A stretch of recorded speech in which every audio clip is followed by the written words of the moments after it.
자, 우리 안한 수업에 대해서 오늘 끝내야 되는데요. 이게 양이 분량이 상당히 많죠?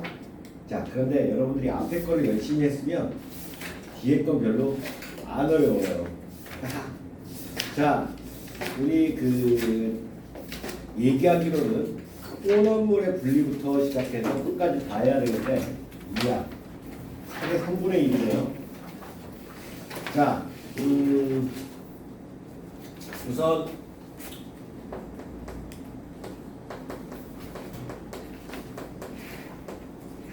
혼합물의 정의가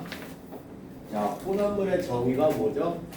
혼합물이라고 하는 건 순물질들이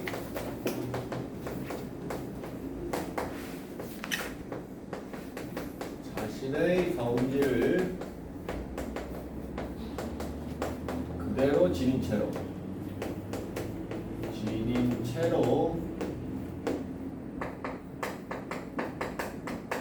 단순히 섞여 있는 물질을 혼합물이라고 얘기합니다. 예를 들어서 설탕물은 설탕의 단성질과 물을 마시면 시원하죠? 두 개 같이 갖고 있다는 얘기예요. 그게 혼합물이에요. 혼합물. 반면에 이거와 대비되는 게 화합물이죠. 화합물은 순물질인데 얘는 순물질에 속하는 건데, 순물질에는 코돈소 물질 한 가지 원소로 있는 금덩어리라든지 철덩어리 아니면 수소기체, 염소기체 같은 코돈소 물질과 H2O, 물, 이산화탄소 같은 것들이죠. 자, 화합물은 두 가지 이상의 원소가 화합해서 만들어진 건데요. 자, 이 얘기는 원래 원소의 성질이 남아 있습니까? 성질이 안 남아 있어요. 바뀌죠. 예를 들어서 나트륨 금속을 입에다 탁 넣으면 꼴까닥하고 죽습니다. 염소기체를 하고 마시면 꼴까닥하고 죽습니다. 자, 근데 염화나트륨은 안 먹으면 죽어요. 염화나트륨이 뭔데? 소금이야? 소금 안 먹으면 죽어요, 사람. 그죠? 물론 선생님 정말 원소의 성질이 안 남아있나? 남아있는 것도 있긴 해요. 예를 들어서 불꽃 반응 색깔이 남아있어요. 그냥 나트륨 색깔하고 나트륨 금속을 태우는 거하고 염화나트륨을 태우면 똑같이 남아있긴 해요. 그런 것들이 있긴 하지만 일반적인 우리가 말하는 물질의 특성에 해당하는 것들은 없어집니다. 없어진다. 자, 그래서 화합물하고 혼합물. 자, 그래서 화합물은 분해를 합니다. 혼합물은 분리를 합니다. 그래서 분해와 분리의 차이점은, 분해라고 하는 건 갈라내는 거예요. 분리와 분해는 둘 다 갈라내는 거거든요. 근데 분해는 갈라낸 성질이 원래 것과 달라지는 거예요. 없어지는 거예요. 원래 성질이 없어지는 걸 분해라고 해요. 예를 들어서 여러분들이 이제 라디오를 분해했어요. 그러면 라디오를 분해해서 다 부품으로 나오면 그게 소리가 들립니까? 안 들리죠. 그래서 라디오를 분해한다고 하는 거예요. 라디오를 분리라고 하진 않아요. 그죠? 그러니까 성질이 사라지기 때문에. 반면에 분리는 나눴는데 원래 성질을 그대로 갖고 있는 거예요. 그러니까 설탕물에서 설탕하고 물로 나누면 설탕의 성질과 물의 성질이 그대로 남아있단 말이에요. 그걸 분리라고 해요. 차이 알겠죠? 자, 그래서 혼합물은 순물질의 자신의 성질, 그러니까 물질의 특성을 물질의 특성을 그대로 갖고 있는 상태이기 때문에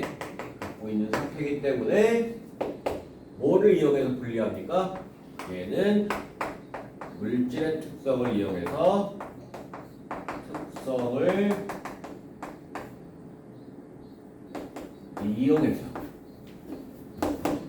자, 그럼 우리가 배운 물질의 특성이 뭐가 있나요? 자, 밀도, 녹는 점, 끓는 점, 용해도 같은 게 있죠? 그죠?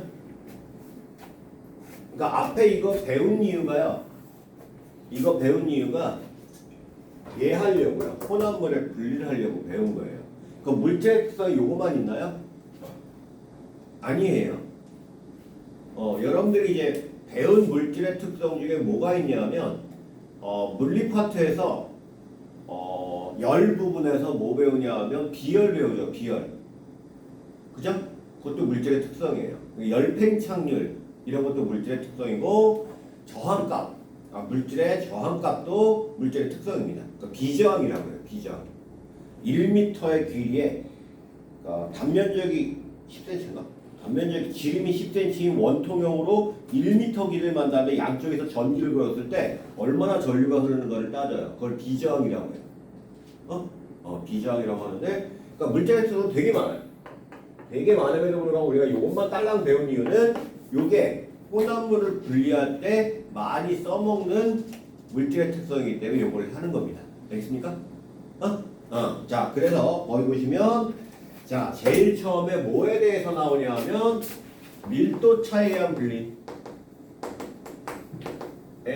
의한 분리가 나오고 있는데요.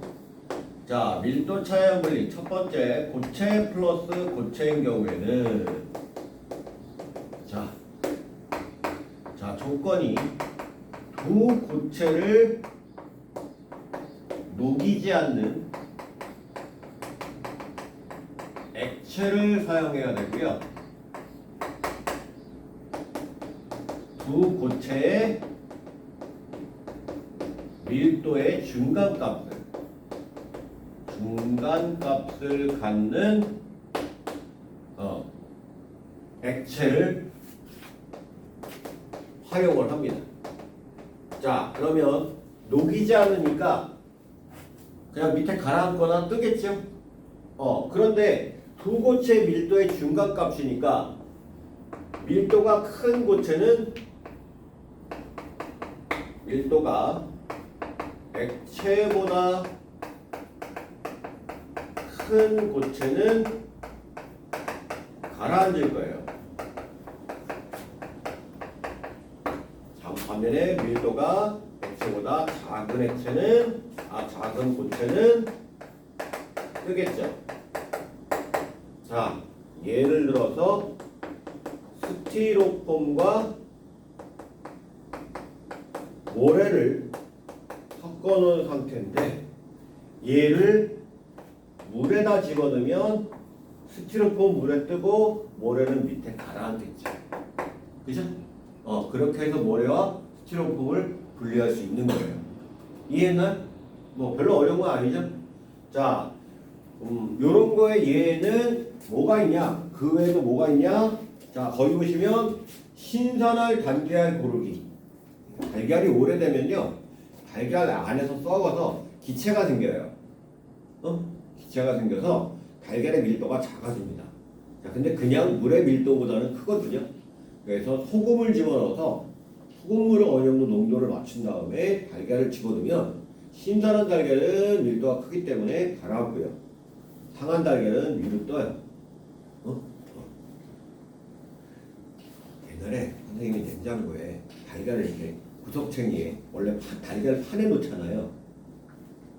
근데 이제 몇 개 안 남아서 달걀 한 판을 새로 사다 놓고 달걀 2개를 냉장고 옆에다 이렇게 세워놨어요. 근데 그게 있는지 몰랐던 거야. 6개월 지났어. 근데 딱 보니까 달걀이 있네? 달걀을 잡는 순간 뻑 하고 터지더라고. 안에 다 썩어가지고 안에 가스가 갇혀가지고 잤는데 퍽 소리 나면서 터지더라고요. 달걀 오랫동안 냉장고에 넣지 마세요. 썩어요. 달걀 냄새 아주 기가 막힙니다. 달걀 썩어요. 그 다음에 접시 고르기. 쭉정이하고 소기참 접시를 마찬가지로 소금물. 자, 플라스틱 분리할 때 밀도가 큰 것과 밀도가 작은 거 이렇게 뜨는 거 가라앉는 거. 자, 그 다음에 사금 채취 뭔지 알죠? 사금이 이제 모래와 섞인 금가루예요. 근데 이 일반적인 모래는 밀도가 대략 2에서 3 정도 사이입니다. 2g/제곱센티미터에 3g/제곱센티미터 사이인데 실제로 많아봤자 무거운 거 봤자 3.5를 넘지 않아요. 이 땅 위에 있는 돌들의 밀도가. 근데 사금은 19.6g/제곱센티미터 금의 밀도가 그렇게 되니까 그래서 차이가 엄청납니다. 그래서 흐르는 물에다 살살살 흔들면 모래는 쓸려 내려가고 금은 가라앉죠. 이렇게 해서 고르는 게 사금 채취법입니다. 자, 그리고 이제 여러분들 그 키질이라고 하죠. 거기 보면 키질. 여러분 오줌 싸면 머리에다 뒤집어서 옆집에 소금 얻으러 가는 거 옛날에는 있었는데 선생님도 한번 해봤는데 바람에 까부른다 그래요. 까부른다. 여기서 이제 키질을 하면 이렇게 딱 하면 여기서 이렇게 오르락 내리락 하잖아요. 그죠? 바람에 쭉정이는 날리고 돌멩이는 잘 안 떨어지니까 안으로 들어오고 알곡들만 가운데 이렇게 모이게 돼요. 근데 이게 이렇게 딱 이렇게 올렸다 내리는 과정을 뭐라고 하냐면 까부른다고 그래요.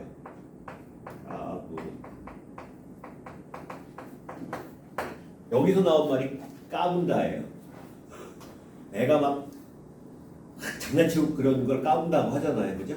그럼 얘가 왔다 갔다 들썩 된단 말이야. 그래서 거기서 나온 말이에요. 까부른다고 해요. 키즈라는 걸 까부른다고. 자, 그 다음에 두 번째는 액체. 두 번째는 액체 플러스 액체인데 얘가 서로 섞이지 않는 액체예요. 그래서 예를 들어서 물과 기름이죠. 자, 얘는 분별 깔때기라는 것을 사용해요. 분별 깔때기라는 걸 사용을 해서 분리를 합니다. 자, 분별 깔때기라고 하는 게 그 밑에 그림에 있죠? 그래서 물과 식용유가 섞인 걸 분별 깔때기에 넣으면 가만히 넣으면 밀도가 큰 거 밑으로 가라앉고 밀도가 작은 거 위로 떠요.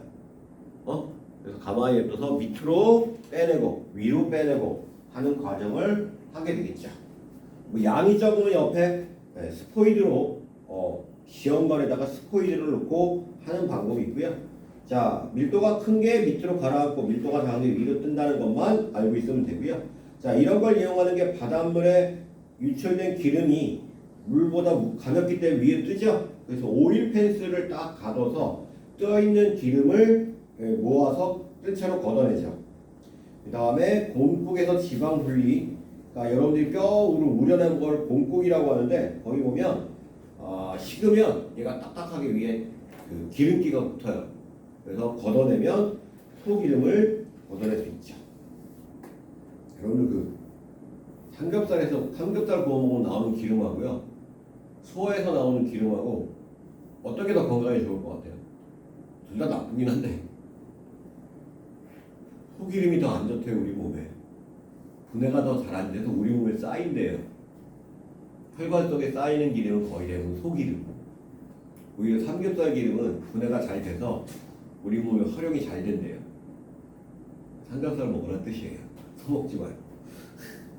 자, 옆에 혈액을 분리하면 자, 원심 분리기를 이용해서 분리하는데 혈장하고 혈구로 나뉩니다. 45%가 혈구고요, 55%가 혈장인데 혈장이 액체고 혈과 고체 성분이에요. 네, 원심 분리기로 하는 것도 결국 밀도 차이다라고 얘기할 수 있어요. 됐나요? 자, 일단 밀도 차이의 분리는 이 정도 보시면 되겠고요. 자, 두 번째로 끓는 점 차이에 의한 분리. 자, 끓는 점 차이를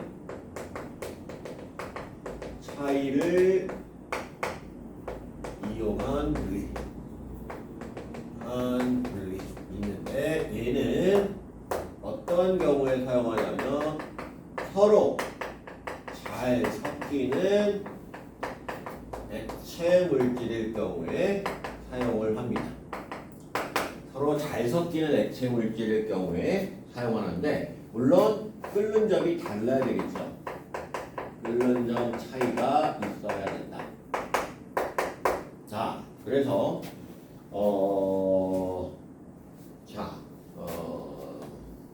여기에는 증류라는 게 있는데요.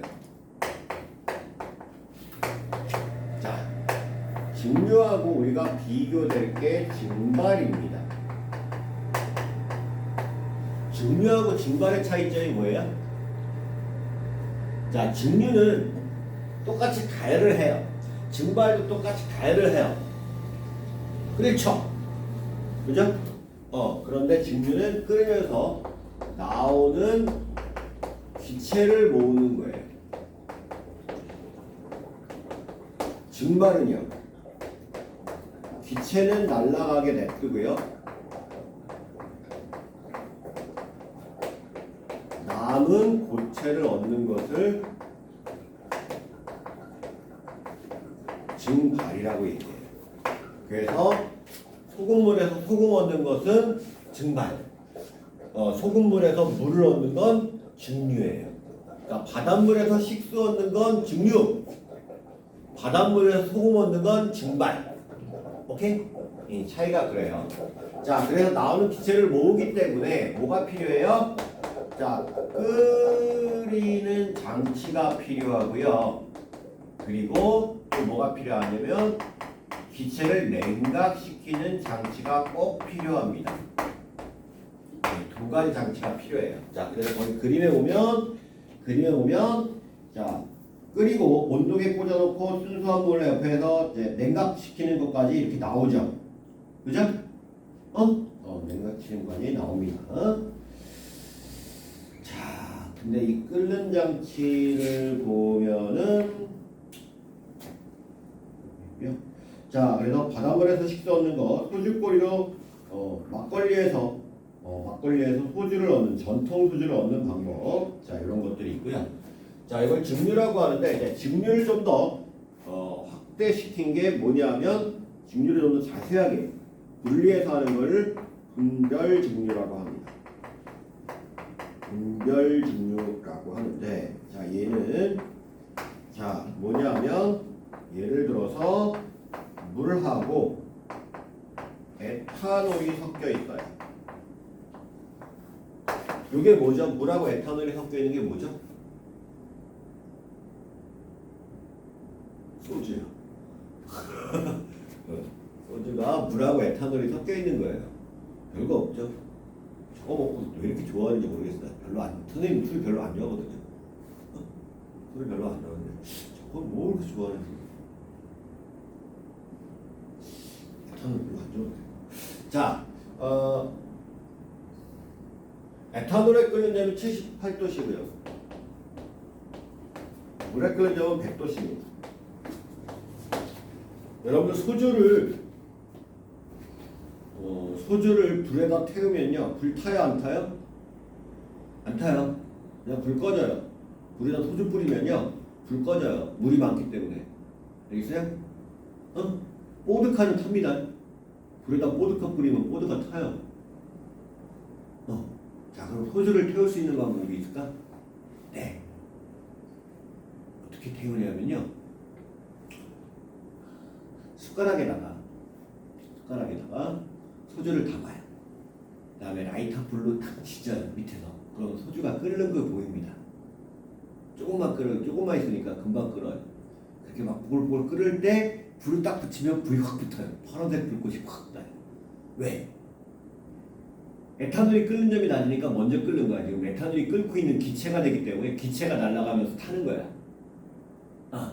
그래서 끓일 수 있어. 자, 결국에는 물과 에탄올을 둘을 넣고 가열을 하면 먼저 끓어오르는 것을 먼저 끓는 게 뭐예요? 끓는 게 에탄올이겠죠. 그러면 이때 기체가 나올 때 그 기체를 모으면 에탄올이 주로 모이겠고요. 그죠? 그 다음에 나중에 끓는 걸 모이면 끓는 게 물이니까 나중에 끓어오는 걸 모으면 물을 모을 수 있겠죠. 이해했나요? 자, 그런데 여기서 포인트. 자, 얘를 가열곡선을 그려보면 자, 가열 시간에 따라서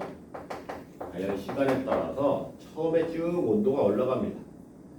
자, 그러다가 쭉 약간 온도가 약간씩 올라가면서 요렇게 일정한데 여기 온도가 얼마냐면 대략 80도씨 정도 돼요. 80도씨 정도 되고 그 다음에 다시 온도가 올라갔다가 여기가 몇 도가 되냐면 100도씨입니다. 자, 요건 지금 물과 에탄올의 혼합물의 곡선이고요. 자, 여기 부분은 온도가 상승하는 부분이에요. 그러니까 물하고 에탄올이 온도가 상승하는 부분이고요. 자, 요 부분에선 주로 에탄올이 끓어나오는 부분이죠. 이 끓는 부분입니다. 그래서 여기 나오는 기체를 모으면 에탄올을 모을 수 있죠. 주로 에탄올을. 왜 자꾸만 주로 에탄올이라고 하냐면 여러분들 80도씨의 물이면 물이 증발할까요? 안 할까요? 물은 어떤 온도에서는 다 증발해요. 약간씩은 다 증발합니다. 그렇기 때문에 이 안에 에탄올만 있는 게 아니라 물도 약간씩 섞여요. 수증기도 약간씩 섞여 있어요. 그래서 완전한 순수한 에탄올을 분리하는 건 불가능합니다. 나중에 여러분들이 대학에 가면 아조트로픽 믹스처라고 해서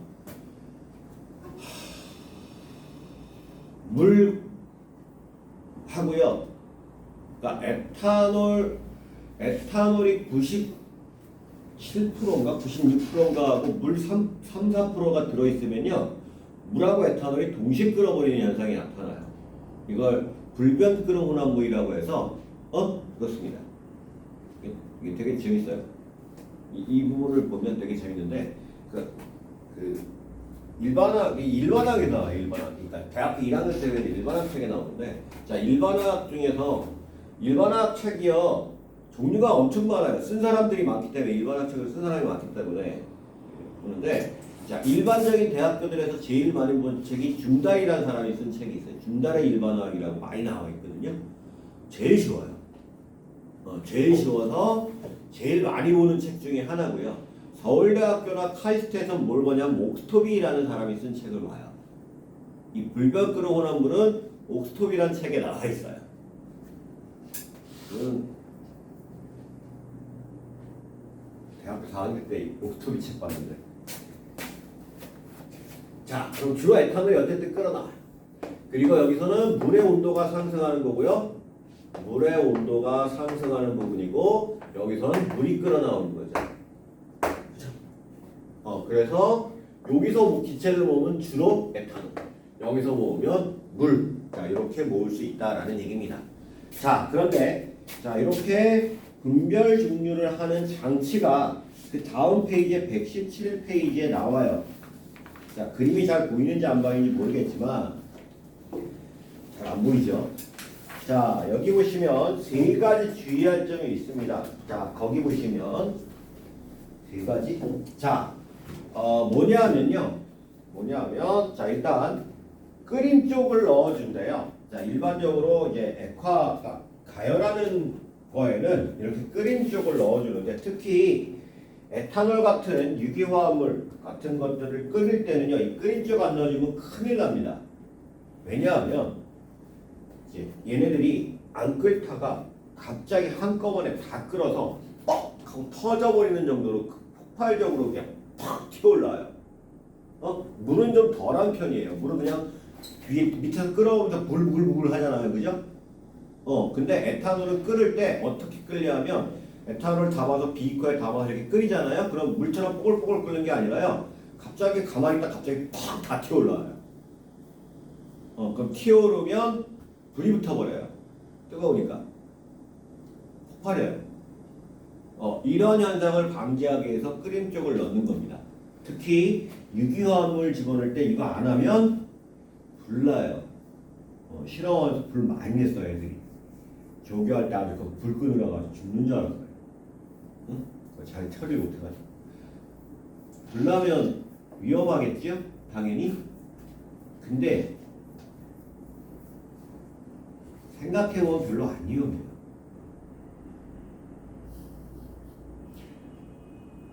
불 나잖아요?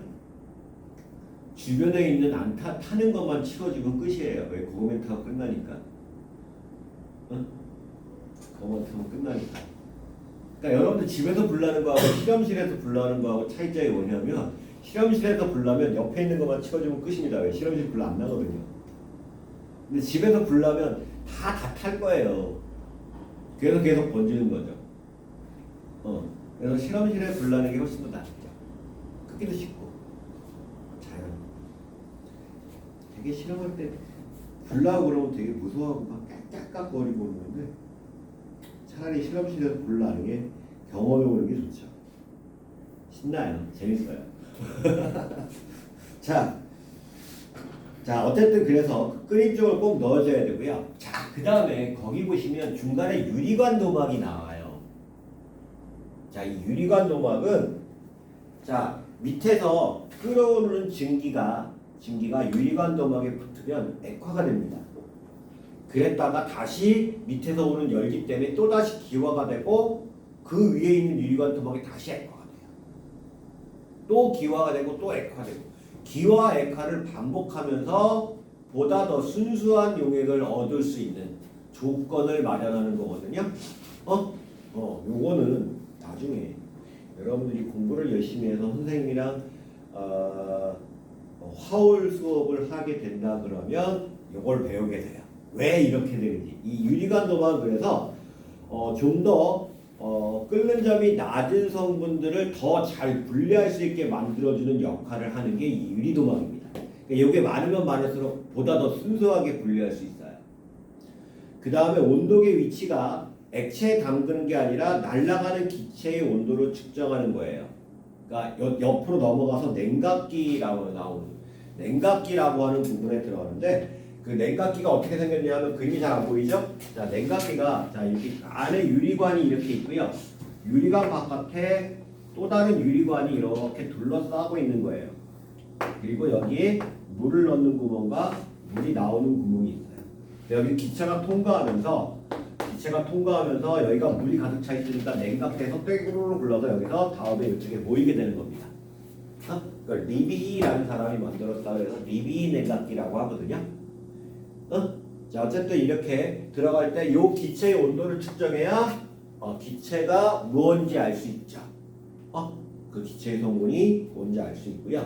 자, 그 다음에 여기 보시면 물이 들어갈 때요. 여기서 물을 집어넣어서 놓으면 그냥 아래만 흘러가니까 이 냉각기 전체에 물이 안 차겠죠.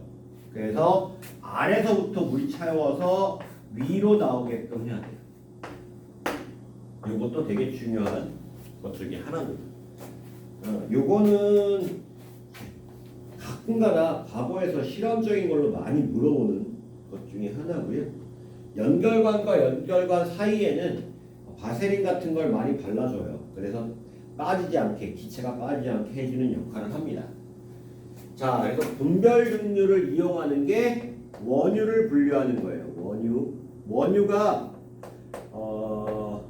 굉장히 복잡한 혼합물이에요. 그래서 이거를 분류를 합니다. 분별 증류를 통해서 분류하는데 증류탑이라고 하는 것을 통해서 분류를 하죠. 자, 증류탑이 밑에서 끓어서 끓는 점이 낮은 게 먼저 올라갔다가 다시 식혔다가 다시 끌었다가 식혔다가 과정을 반복해요. 그러니까 그 위에 분별중리 장치의 유리관 도막과 똑같은 역할을 하는 게 여기 중간에 끌었다 나왔다 하는 거 화살표가 이렇게 그림 그려져 있죠? 위로 올라갈수록 끓는 점이 낮은 거다. 그래서 맨 위에 석유가스, 우리가 흔히 LPG라고 하는 석유가스, 그 다음에 휘발유, 등유, 경유, 중유 이렇게 있는 거죠. 자, 근데 휘발유를 보니까 어때요? 끓는 점이 30도부터 120도까지죠. 자, 끓는 점이 일정하지 않다는 건 무슨 뜻? 얘도 혼합물이라는 얘기예요. 그러니까 원유는 굉장히 복잡한 혼합물이고 여기서 분류된 석유가스, 휘발유, 등유, 경유, 중유는 좀 덜 복잡한 혼합물이다 라고 볼 수 있어요. 알겠나요? 자, 그래서 원유를 가열해서 이걸 감압중리라고 합니다. 그러니까 압력이 낮은 상태에서 그러니까 산소가 없어야 되니까 공기가 없어야 되니까 공기를 빼내요. 왜? 공기가 있으면 타버릴 거 아니야. 그지? 예, 그러니까 감압중려라는 걸 통해서 가열을 해가지고 증류를 시키면 자, 이런 식으로 분류가 됩니다. 그래서 여러분들 이게 이 증류탑은요 폭탄 한번 떨어지면 빵빵빵하고 잘 터져요. 잘 터져요. 왜냐하면 감압 중된 상태이기 때문에 구멍만 뚫어져도 거기서 산소가 들어가서 빵빵 불타버려서 엄청 잘 터져요. 요즘 우크라이나하고 러시아하고 전쟁하는데 러시아의 이 정유시설이 바로 이 증류탑이 있는 부분이거든요. 거기를 공격하는 장면 같은 거 화면에 나오면 다 빵빵 터지고 그러는 거 보이죠? 아휴, 돈 아까워. 그거 나중에 또 만들어야 되잖아. 돈지랄이에요. 요즘엔 전쟁은요 돈지랄이에요. 사람 죽이는 게 목적이 아니고요 돈을 많이 쓰게 하는 게 목적이죠. 이란하고 미국하고 전쟁하면 누가 이겨요? 당연히 미국이 이겨요. 그죠? 당연히 미국이 이겨요. 미국이 무기 체계가 얼마인데. 근데요 이기들은 타격이 크단 말이야. 왜? 쟤네들은 500만 원짜리 드론 달리는데 이쪽에서는 몇 억짜리 로켓 날려서 쏘잖아. 그러니까 우크라이나가 러시아한테 버티는 이유도 그거죠. 가성비 높은 무기를 사용하고 있는 중이에요. 어디서? 그러니까 옛날에 유럽에서 사용하던 무기들 있잖아. 유럽의 뭐 독일이나 뭐 이런 데서 프랑스나 이런 데서 사용하는 옛날 무기들 있잖아요. 그걸 지금 우크라이나가 다 던져줬어요. 창고에 있던 거. 그럼 우크라이나에서 그걸 개조해가지고 자기네들이 개조해가지고 자기네 가정에 맞게 개조해가지고 그걸 쓰고 있는 거예요.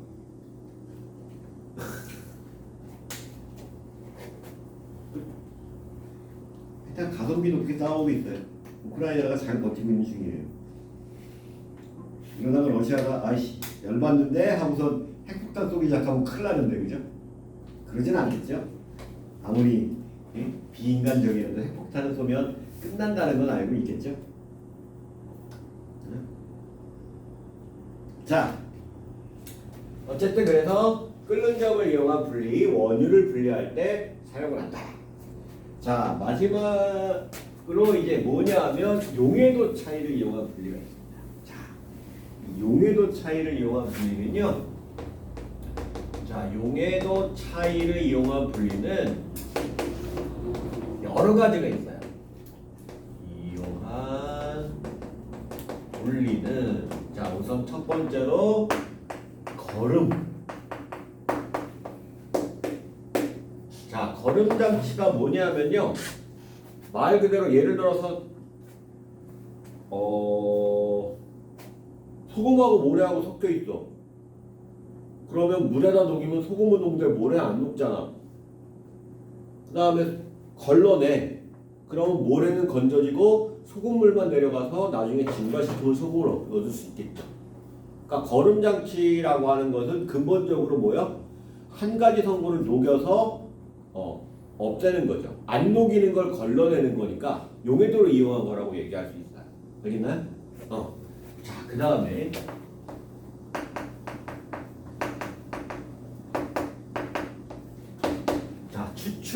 추출이라는 게 있습니다. 이거는 추출이라고 하는 건 뭐냐면 책에 안 나오죠 이거. 나오긴 하네. 추출, 걸음 추출 나오긴 하네. 추출이라는 게 뭐냐면 커피가루에서 커피를 뽑아내는 거 추출이에요. 여러분들 커피 기계에다가 뭐 커피 탁탁탁 해가지고 쭉 나온 다음에 가루 탁 버리잖아요.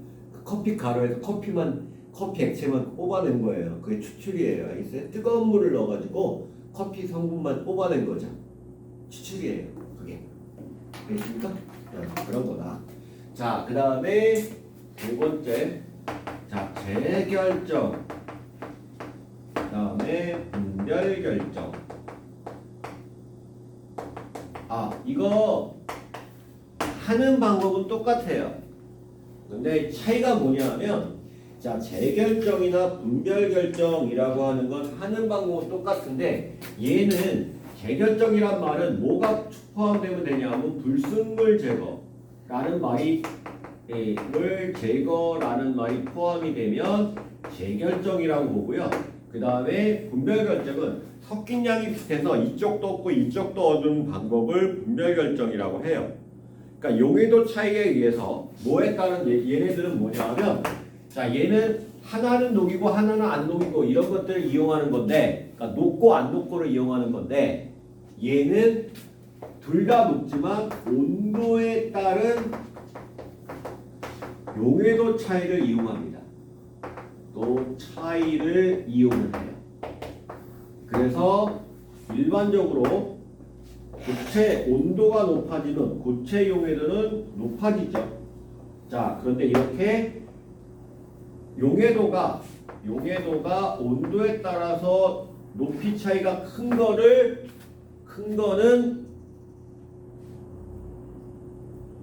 온도가 높으면 많이 녹다가 온도가 낮으면 조금 녹는다는 얘기고, 얘 같은 경우는 온도에 따른 유리 차이가 거의 없지만 어쨌든 증가하죠. 그죠? 두 개가 섞여 있으면 뜨거운 물에다 일단 녹아요. 다 녹여요. 다 녹인 다음에 온도를 낮춰. 자, 그러면 얘가 속출이 되겠죠. 이만큼. 그죠? 그런 것들을 볼 수 있다라는 얘기예요. 그래서 온도에 따른 용해도 차이를 이용해서 섭출량을 구하는 과정을 반복하시면 되는 것이 바로 재결정 또는 분별결정이라고 얘기를 합니다. 자, 그 옆에 보시면 나프탈렌과 소금의 분리 과정, 용매를 뭘 쓰냐에 따라서 걸음 장치에 걸러지는 게 달라진다라는 얘기도 나오고요. 나프탈렌은 에탄올에 녹지만 물에는 안 녹고요. 소금은 물에 녹지만 에탄올에는 안 녹아서 용매를 에탄올로 쓰면 소금이 걸러지고 용매를 물로 쓰면 나프탈렌이 걸러진다라는 얘기를 하고 있고, 자, 암모니아라는 암모니아라는 기체는요, 물에 제일 잘 녹는 기체예요. 물에 제일 잘 녹는 기체라서 이렇게 물을 뿌려주면 섞입니다. 자, 이산화황이나 이런 거, 이산화질소, 그 다음에 이런 것들도 물에 잘 녹죠. 자, 그러면 이제 여기서 우리가 밀도, 끓는 점, 용해도 차이를 이용한 분리를 했잖아요. 그죠? 자, 이러한 방법으로도 분리할 수 없는 경우는 어떻게 하느냐? 이러한 방법으로 분리할 수 없는 경우 어떻게 하느냐? 마지막으로 크로마토그래피라는 게 나오죠. 아까운 커피. 왜 이러지? 비싼 건데, 훔친 건데. 자, 크로마토그래피라는 게 있어요. 자, 크로마토그래피는, 자, 이 여러분들 초등학교 때 해봤나? 분필이나 종이를 이용해서 수성 사인펜, 검은색 수성 사인펜, 색소 분리 하는 거 해봤나요? 여기다 분필 같은 거에다가 물에다가 이렇게 딱 집어넣고 여기다 딱 이렇게 세워놓고 여기다 분필을 딱 찍으면요, 물이 쭉 빨려 올라가면서 이 분필이 이렇게 색깔이 이렇게 번집니다. 이렇게 번지거든요. 요게 크로마토그래피. 자, 이게 뭐냐면 얘가 용매고요, 용매. 자, 이 안에 있는 요게 용질이게요. 용질이 용매를 따라 이동하는 속도 차이를 이용하는 거예요. 그러면 이제 용매를 원래 뭐라고 하냐면 이동상이라고 하고요. 자, 이렇게 분필 같은 경우를 고정상이라고 하는데, 자, 이 용질이 이동상과 더 잘 붙으면 더 많이 올라가고요. 고정상과 붙으려는 성질이 많으면 안 올라가요. 자, 이게 무슨 얘기냐? 자, A라는 학생이 있어요. 학생이 B라는 학생과 둘이 놀고 있습니다. 자, 근데 C라는 학생이 있어요. 그랬더니 C라는 학생이 B라는 학생과 야, 우리 놀러 가자 라고 하면, 만약에 C라는 학생이 B라는 학생보다, 그러니까 B라는 학생이 A 학생하고 C 학생하고 중에서 C 학생하고 친하면 같이 놀러 가겠죠. 안 친하면요, 그냥 여기 같이 있겠죠. 그러니까 이 용질이 이 분필하고 붙어있는 성질이 더 강하면 여기 그대로 남아있으려고 할 거고요. 반면에 이 이동상하고 가려고 그러면 같이 가면 여기 같이 가버리겠죠. 이런 거예요. 두 개가 붙어있을 수 있는 게 두 개인데 어느 쪽이 더 잘 가느냐. 요걸 가지고 분리하는 건데, 자, 이게 되게 간단한 거지만 엄청나게 정확합니다. 이게. 그래서 다른 방법으로 분리가 안 되는 물질도 분리가 돼요. 자, 우리 장점 나오죠. 매우 적은 양으로 혼합물도 분리가 가능하고요. 성질이 비슷해서, 그러니까 성질이 비슷하다는 얘기는 다른 방법으로 분리가 안 되는 것도 분리할 수 있다. 그리고 한꺼번에 분리가 할 수 있고요. 장치가 간단하고 분리하는데 걸리는 시간이 짧다. 색소 분리, 엽록소 분리, 도핑 테스트가 뭔지 알죠? 금지 약물을 먹었나 안 먹었나 검사하는 걸 도핑 테스트라고 하죠. 그런 거라든지, 소변이나 혈액 성분 분석, 농약 검사 같은 것들이 다 크레마토그래피를 이용을 해요. 되게 많이 이용을 합니다. 선생님들 크레마토그래피 되게 많이 찍었어요. TLC부터 시작해서 GC, LC 다 많이 찍었어요. 되게 많이 분석하는 되게 많이 써요. 자, 근데 크로마토그래피에서 제일 중요한 건 RF 값이야. 성분 원소가 자, 용매가 정해져 있는 상태에서, 자, 고정상과 이동상이 정해진 상태에서, 자, 이동상이 전체 올라간 높이분의 그 물질이 올라간 높이의 비율을 RF 값이라고 하는데, RF 값도 물질의 특성이에요. 자, 얘가 정해지면 물질의 특성입니다. 오케이? 그렇다라는 얘기를 해요. 오케이, 이렇게 해서 혼합물의 분리를 끝냈습니다. 숙제 없어요. 이거 하지 마세요. 괜히 다른 거 하는 시간에 발견됐고. 자, 그러면 이제 넘어가서 이제 화학 반응의 규칙과 에너지 변화, 이 부분에 대해서 얘기를 조금만 쉬었다 할게요. 조금만 쉬었다가 합시다. 자, 그 다음에 물질 변화와 화학 반응식. 물질 변화 화학 반응식인데요. 자, 물질 변화에는요, 크게 두 가지가 있어요. 뭐냐면, 자, 물리 변화와 화학 변화가 있습니다.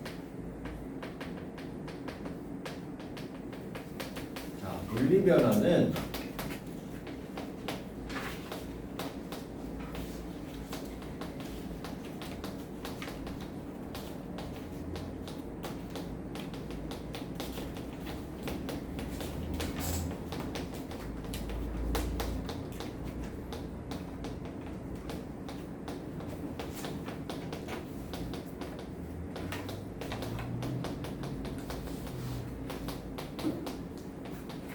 자, 물질의 성질은 변하지 않고 모양이나 상태가 변하는 것을 물리 변화라고 얘기를 해요.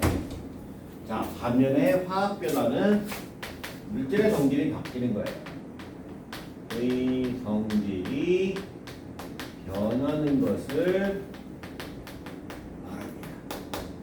자, 그럼 물질의 성질을 가진 가장 작은 입자가 뭐예요? 자, 물질의 성질을 가진 입자 우리 뭐라고 부르죠? 분자라고 하죠. 분자. 자, 물질의 성질을 가진 걸 분자라고 하는데, 자, 그러니까 물리 변화는 분자 자체는 변화가 없고요. 변화가 없고요. 자, 분자 배열의 변화가 있는 거예요. 자, 얼음이 물이 되거나 이러면 규칙적인 분자 구조가 불규칙적으로 바뀌는 거죠. 그죠? 그런 것들이 물리 변화에 해당이 되고요. 오히려 웅 소리가 들리지 않아요? 핸드폰 소리 같아. 내 건 줄 알았더니 내게 아니야. 귀가 이상한가?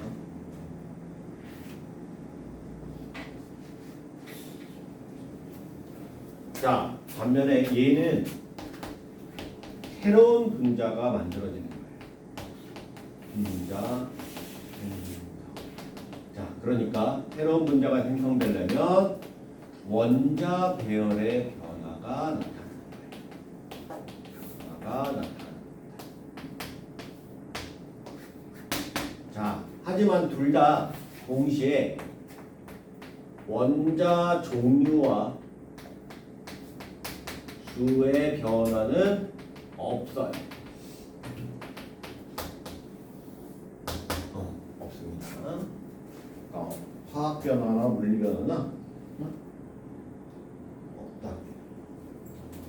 자, 그래서 거기 보시면 물질의 고유한 성질은 변하지 않으면서 물질의 모양이나 상태 등이 변하는 현상을 물리 변화라고 하고요. 모양이나 크기 변화, 변형이라고 하죠. 상태 변화, 확산이나 용해 같은 것들이 물리 변화의 예라고 얘기합니다. 자, 물리 변화가 일어날 때는 분자의 배열은 달라지지만 분자 자체는 변하지 않게 된다 라고 하는 거죠. 자, 분자의 배열이 달라짐으로 물질의 모양이나 상태가 달라지기 때문에 부피나 밀도 등이 달라진다 라고 얘기하고 있네요. 자, 하지만 물리 변화에서는 분자의 종류가 변하지 않으니까 분자의 성질이 달라지지 않고 분자의 개수도 달라지지 않으므로 총 질량은 변하지 않는다. 이때 원자의 종류와 개수도 변하지 않는다 라는 얘기가 나오고요. 자, 그 다음 화학 변화, 다음 페이지에 화학 변화, 어떤 물질이 성질이 전달하는 새로운 물질로 변하는 현상을 말하고요. 연소, 부식, 음식의 숙성이나 부패 뭐 이런 것 등이 화학 변화의 예라고 볼 수 있습니다. 물리 변화와 달리 화학 변화가 일어나면 물질을 구성하는 원자의 배열이 바뀌면서 성질이 다른 새로운 물질이 생성이 되는데, 예를 들어 물을 전기분해하면 물 분자를 이루는 수소원자와 산소원자 배열이 변하면서 수소 분자와 산소 분자가 만들어진다 라고 얘기를 하고 있네요. 그죠? 자, 화학 변화에서 변하는 것, 분자를 구성하는 원자의 배열이 변하므로 분자의 종류가 달라져서 물질의 성질이 변하게 된다 라는 얘기가 하고요. 화학 변화에서 변하지 않는 것, 원자의 종류와 개수가 달라지지 않으므로 총 질량은 변하지 않는다. 자, 옆에 사이드에 가을이 되면 나뭇잎의 붉은색으로 변하는 거, 달걀 껍데기에 식초 넣으면 기체가 발생하는 거, 초록색이던 바나가 노란색으로 변하는 거, 사과를 깎아놓으면 갈색으로 바뀌는 거, 상체에 가산을 바르면 기포가 발생하는 거, 이런 것들이 다 화학 변화에 해당이 된다라고 얘기를 할 수 있네요. 자, 그래서 화학 변화를 우리가 이해하기 위해서는 자, 화학 반응에 대해서 이해를 해야 되는데 화학 반응이라는 화학 변화가 일어나는 새로운 물질의 생성 반응을 화학 반응이라고 하고요. 자, 화학 반응이 일어날 때 원자의 종류와 개수는 변하지 않으며 원자의 배열만 달라지게 됩니다. 자, 그래서 반응물이 생성물로 가게 되는데 자, 반응물에 있는 원자 종류와 개수가 생성물에 있는 원자 종류와 개수가 같아지도록 맞춰줘야 돼요. 자, 그래서 우리가 화학 반응식을 쓰게 됩니다. 그러니까 화학 반응식은 화학 반응을 원소 기호와 숫자를 이용한 화학식을 이용해서 쓰는 건데 자, 예를 들어서 CH4라는 메테인이 연소 반응을 하면 탄소와 반응을 해서 이산화탄소와 물이 되는데 자, 여기 있는 원자의 개수가 탄소가 하나 있으니까 이쪽에 탄소가 하나 있어야 되고 수소가 4개 있으니까 물이 2개짜리가 2개 있어야 되죠? 그러면 이쪽에 산소가 2개, 그 다음에 하나짜리가 2개 있으니까 2개, 총 4개가 있으니까 이쪽이 2개. 이렇게 개수를 맞추는 과정이 필요해요. 개수를 맞추는 과정이 필요하다라는 얘기입니다. 그래서 이런 거 개수를 맞추면 자, 화살표 왼쪽에 있는 거를 반응물, 화살표 오른쪽에 있는 걸 생성물이라고 하고요. 반응물과 생성물은 화학 반응이 일어났기 때문에 여기 있는 물질의 성질과 여기 있는 물질의 성질이 완전히 다르다라고 얘기할 수 있어요. 알겠어요? 뭐 개수 맞추는 거는 그냥 감각적으로 맞추시면 됩니다. 자, 그럼 화학 반응식에 나타나는 의미가 뭐냐? 자, 화학 반응식에 나타나는 의미가 자, 거기 보시면 자, 화학 반응에 참여하는 물질의 종류, 자, 입자 수비 등 화학 반응에 관한 여러 가지 정보를 알 수 있다. 자, 그래서 화학 반응식의 개수, 자, 여기서 1은 생략을 하는 거고요. 1이 있는 거예요. 1은 생략을 해서 얘가 없어지는 거예요. 생략을 한 건데 1이 있는 거예요. 자, 이게 메테인이란 분자고요. 메테인 분자가 한 분자 들어가면 얘를 연소시켜 한 분자를 연소시킨 산소가 2분자, 산소 분자가 2개가 필요하다. 그러면 이산화탄소가 한 분자, 물이 2분자 나온다. 자, 개수비가 분자수비가 된다라고 얘기를 합니다. 그래서 그 밑에 암모니아에 대한 반응식이 나오죠. 자, N2와 3개 H2가 반응해서 2개 NH3가 만들어지게 되는데 질소 분자 1개하고 수소 분자 3개가 반응을 해서 2개의 암모니아 분자가 나오게 되어 있습니다. 그래서 1대 3대 2라는 분자 수비를 갖게 되게 돼 있죠. 그죠? 분자 수비를 갖게 돼 있다라는 얘기예요. 화학 반응식을 잘 꾸미면 자, 어떻게 되는지 알 수 있다. 자, 하지만 여기 있는 질소 원자가 2개, 수소 원자가 6개. 그러면 이쪽에 질소 원자 2개, 수소 원자 6개. 개수는 같죠? 그럼 여기 있는 전체 질량하고 여기 있는 전체 질량이 어때요? 당연히 같겠죠. 그죠? 당연히 같을 거예요. 그래서 그 옆에 보시면 화학 반응식의 개수 맞추기, 미정계수법 이런 게 나오는데 별로 필요 없고요. 그냥 맞추시면 돼요. 자, 그 다음 장으로 넘어갑시다. 일견화 화학변화 넘어가고요. 자, 이제 여기가 제일 중요해요. 화학 반응의 규칙이요. 화학 반응의 규칙.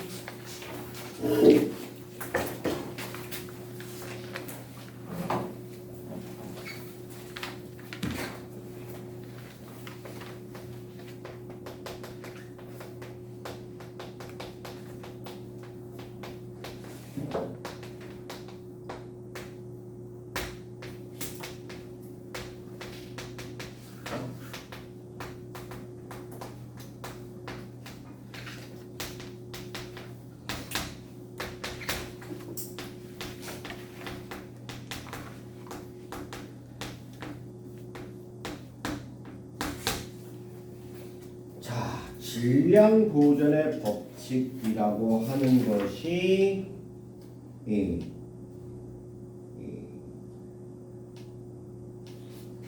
라부아제라는 사람에 의해서 발견이 되는데 라부아제는 나쁜 사람이에요. 아주 나쁜 생날도둑이에요. 왠지 알아요? 라부아제가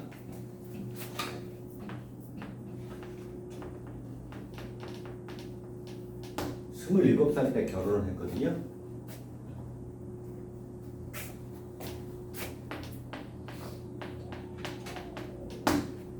하고 결혼을 했어요.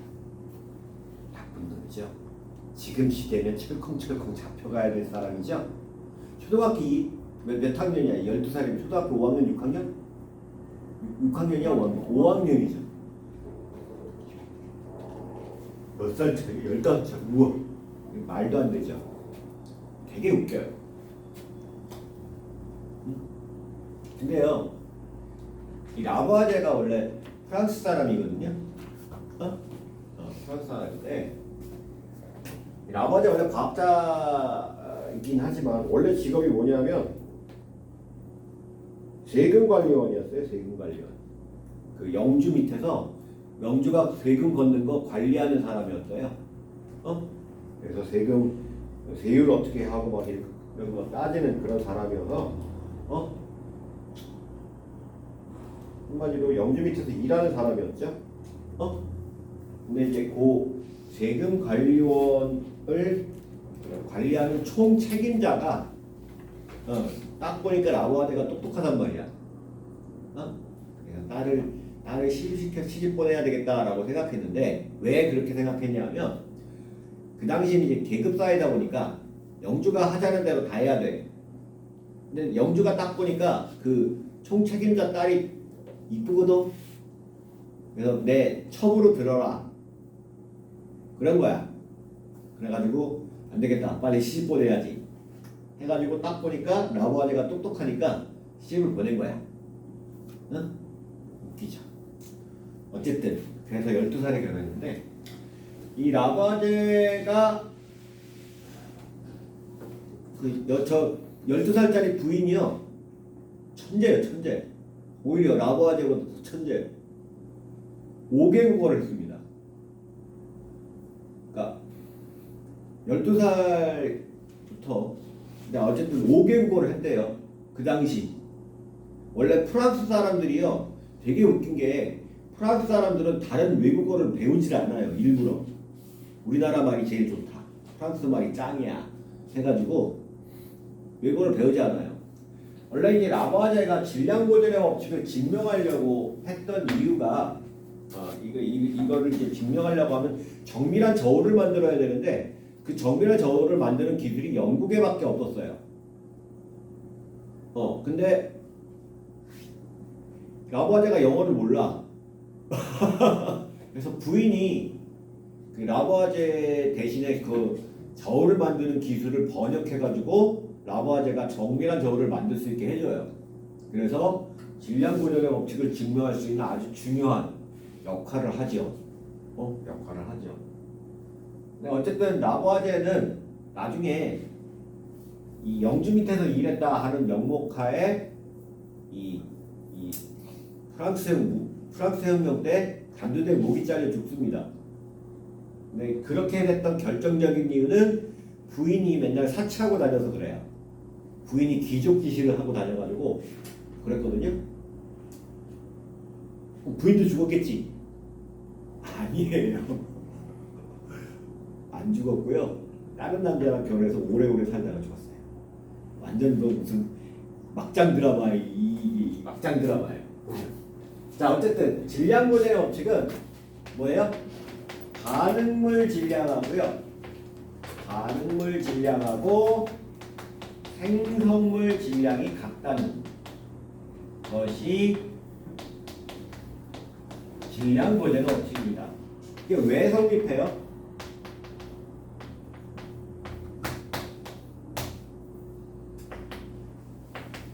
화학 반응에서 반응시 원자의 종류와 수가 변하지 않기 때문이에요.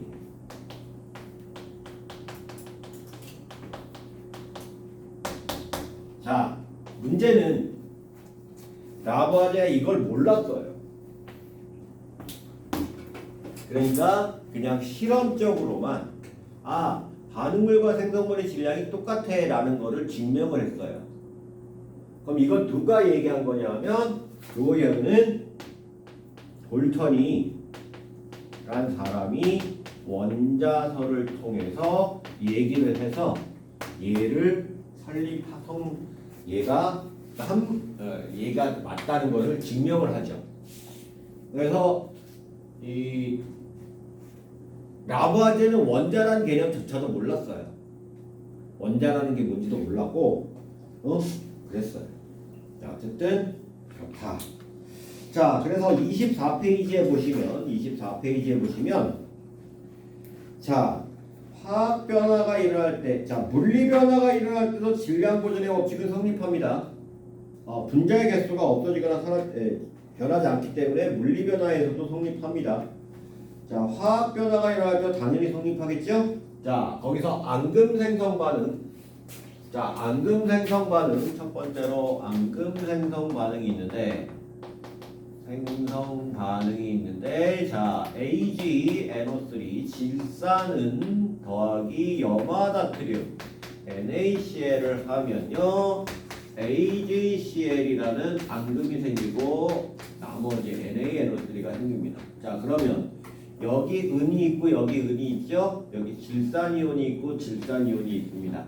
자, 여기 나트륨이 있고요. 여기 나트륨이 있고요. 염소 있죠. 원자의 종류와 개수가 변하지 않기 때문에 당연히 질량은 보존된다 라고 얘기할 수 있어요. 알겠습니까? 자, 두 번째로 기체 발생 반응. 자, 이 기체 발생 반응은 좀 논란이 많았습니다. 왜? 그 당시는 정밀한 저울이 없었기 때문에 이게 정말 맞냐 안 맞냐 많이 문제가 있었죠. 자, 어쨌든 자, 기체 발생에 예를 들어서 CaCO3 탄산칼슘에다가 2개 HCl을 더하면 CaCl2 그 다음에 H2O 그 다음에 CO2가 발생하게 됩니다. 얘가 기체가 발생하게 되는데, 자, 여기 통 안에다가 이렇게 마개가 있는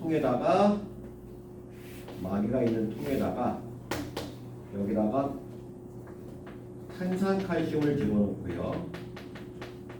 칼슘을 집어넣고 여기다가 염산 HCl을 집어넣겠습니다. 그러니까 얘를 흔들어서 쏟아 놓으면 얘가 이렇게 쏟아지면서 염산이 이렇게 쏟아지면서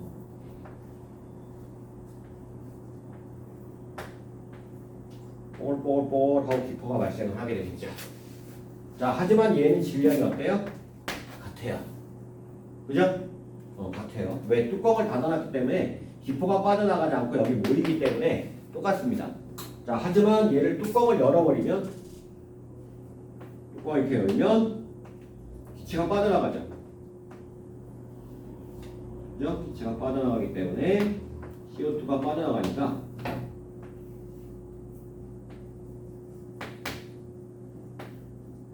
질량은 감소하죠. 질량 보존된다며. 당연히 빠져나갔으니까 감소해야죠. 빠져나간 만큼, 그죠? 당연한 얘기예요. 자, 그래서 기체 발생 반응은 우리가 겉으로 볼 때는 질량이 감소하는 것처럼 보이지만 실제로 빠져나간 기체의 질량까지 합하면 똑같다 라고 얘기할 수 있습니다. 알겠습니까? 그 질량 보죠. 자, 세 번째로 연소 반응인데요. 자, 연소 반응도요. 자, 얘가 지금 나무나 또는 종이를 연소시키는 과정하고요. 자, 강철솜을 연소시키는 거하고 좀 달라요. 강철솜 뭔지 모르죠? 여러분 집에 있는 세스세미가 강철섬이라고 생각하시면 돼요. 세스세미 탈 것 같아 안 탈 것 같아? 쎄니까 안 탈 것 같지? 오늘 집에 가서 세스세미를 세스세미 있으면 그 나무 젓가락에다 탁 꽂아요. 그 다음에 가스불 딱 켜세요. 그 다음에 가스불 위에다가 딱 올려놓으란 말이야. 그 나무 젓가락을 자꾸 올려놓으란 말이야. 그러면 타는 거 보여요. 어떻게 타냐면 이렇게 그 종이 탈 때 보면 이렇게 빨갛게 이렇게 들어가잖아요, 그죠? 그것처럼 이 강철솜 그 쇠수세미 철이 이렇게 타 들어가는 게 보입니다. 되게 신기해요. 그 다음에 조용히 폐기하셔야 돼요. 엄마한테 걸리면 안 돼요. 왜? 그걸 다시 싱크대에 올려놓는 순간 어떻게 됩니까? 엄마가 씻으려고 그거를 딱 드는 순간 파삭 하고서 가루가 되어버립니다. 까맣게 가루물질로 바뀌어버려요. 원래 쇠수염이 이렇게 씻을 때고 이렇게 끈끈하잖아요. 그게 뭐야? 질기잖아. 근데 저게 타버리면 산화철이 되면서 얘가 파삭하고 부서집니다. 그래서 씻으려고 탁 잡는 순간 파삭하고 부서지죠. 완전 문제를 만들기 위해서 폐기해야 되는 거예요. 내가 시켰다고 하지 마세요. 자, 어쨌든 나무 연소하고 나무나 종이를 연소하는 건 강철섬의 연소가 다른데, 자 얘는 나무나 종이가 탄소, 수소, 산소로 이루어져 있어요. 일반적으로. 자, 그래서 연소시키면 이산화탄소가 날아가고 수증기도 날아가기 때문에 가벼워지게 됩니다. 왜? 기체가 빠지니까. 자, 하지만 밀폐된 공간에서 하면 어떻게 돼요? 된 공간에서 하면 질량이 일정하죠. 왜? 안 빠져나가니까. 그러니까 기체가 빠져나가는 반응하고 똑같은 거죠. 밀폐된 공간에서 하면 질량이 일정한데 열린 공간에서 하면 기체가 빠져나가니까 질량이 가벼워지는 것처럼 느끼죠. 그죠? 그러니까 실제로요, 옛날에 연소라는 개념을 뭐라고 생각하냐면 플라지스톤 설이라는 게 있었어요. 이게 뭐냐면, 자, 이 나무 안에 뭐가 있냐면 이게 플라지스톤이에요. 지스톤이 있어서 얘가 뿅 하고 나가면 그게 불이 된다고 생각했던 거예요. 그러니까 이게 플라지스톤은 우리나라 말로 번역하면 열소예요. 열소. 열을 가진 원소다라는 거죠. 그래서 불이 나는 건 저 플라지스톤이 빠져나가는 거다라고 생각을 했어요. 그래서 질량도 작아지고 크기도 작아지고 이렇게 생각했죠. 자, 근데 문제는 뭐예요? 강철성을 연소시키면요. 자, 산소를 얻었기 때문에 얻어서 질량이 증가합니다. 자, 그래서 이게 열린 공간에서 하면 그렇게 돼요. 열린 공간에서 하면 질량이 증가해요. 그래서 밀폐된 공간에서 하면 그 공간 안에 있는 산소만 쓰기 때문에 질량이 일정하죠. 그러니까 그냥 열린 공간에서 강철성을 연소시키면 더 무거워진단 말이에요. 플라스톤이 빠져나가서 무거워진다? 좀 이상하죠. 그죠? 그래서 요것 때문에 이걸 이제 플라스톤설을 얘기한 사람이 슈타인이라는 사람인데, 이것 때문에 플라스톤은 음의 질량을 가진 것일 수도 있다 라고 생각을 했어요. 그러니까 음의 질량을 가졌으니까 빠져나가면 어떻게 된다? 무거워진다. 그럼 음의 질량을 가진 플라스톤을 먹으면 가벼워지겠네요. 그죠? 그죠? 그래서 솔직한 말로 얘기하면 라부아지에가 이 음의 질량을 가진 플라스톤을 찾으려고 노력을 했어요. 왜? 주로 금속의 연소에서 음의 질량을 가진 플라톤이 빠져나가니까 금속을 연소시켰다가 빼냈다가 금속을 연소시켰다가 금속을 다시 원래대로 만들었다가 이런 과정을 하면서 음의 질량을 가진 플라톤을 찾으려고 노력했단 말이야. 근데 보니까 뭐야? 산소만 들락날락거려. 금속을 연소시키니 산소가 들어가고 금속을 다시 원래대로 만들어놨더니 산소가 빠져나오고 이렇더란 말이야. 그래서 라보아제가 그 생각했죠. 플라톤 없네. 대신 뭐야? 산소가 연소에 도움을 주네. 라는 산소 연소소를 주장하게 됩니다. 그 산소 연소소를 주장하려고 만든 법칙이 질량 모델의 법칙이에요. 원래는 그래요. 자, 어쨌든 그렇게 해서 이렇게 되고요. 자, 그러니까 우리가 앙금 생성 반응이나 기체 발생 반응이나 연소 반응이 뭐 얘는 밀폐된 공간이나 아니라 상관이 없죠. 그냥 앙금만 만들어지니까. 근데 기체 발생 반응이나 연소 반응은 밀폐된 공간이 아닌 거에서는 빠져나가고 들어오고 하는 것 때문에 질량의 변화가 있습니다. 하지만 밀폐된 공간에서 하면 질량의 변화가 없다라고 하는 것을 우리가 알 수 있어요. 알겠나요? 열린 공간에서 하는지 닫힌 공간에서 하는지를 구분을 잘 하셔야 돼요. 그러니까 당연히 열린 공간에서 빠져나가는 것만큼 질량이 감소하고 들어오는 것만큼 질량이 증가하게 돼 있어요. 그래서 실제로 여러분들 똑같이 나무에다가 이렇게 전체 강철돔 이렇게 묶어놓고 수평을 이룬 상태에서 여기 가열하잖아요. 불 붙이잖아요. 그럼 얘가 이렇게 아래쪽으로 내려와요. 이렇게 돼버려요. 이쪽이 무거워집니다. 그러니까 산소가 들어가서 무거워지는 걸 볼 수 있다. 라는 거죠. 거기가 앞에 나오네요. 그게 반면에 이제 종이를 가열하면 거꾸로 종이 안 태운 종이 쪽으로 내려가고. 오케이? 자, 근데 이 질량 보존의 법칙은 아까 뭐라 그랬어요? 자, 물리 변화에도 성립하고 화학 변화에도 성립한다 그랬죠? 그러니까 이게 화학 변화에만 적용되는 건 아니라는 얘기예요. 물리 변화에도 똑같이 적용이 된다. 자, 그러면 두 번째. 일정 성분비 법칙이 나옵니다. 일정 성분비 법칙.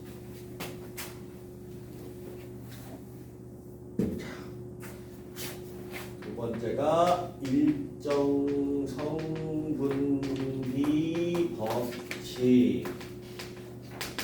자, 프루스트라는 사람이 만들었고요. 자, 화합물을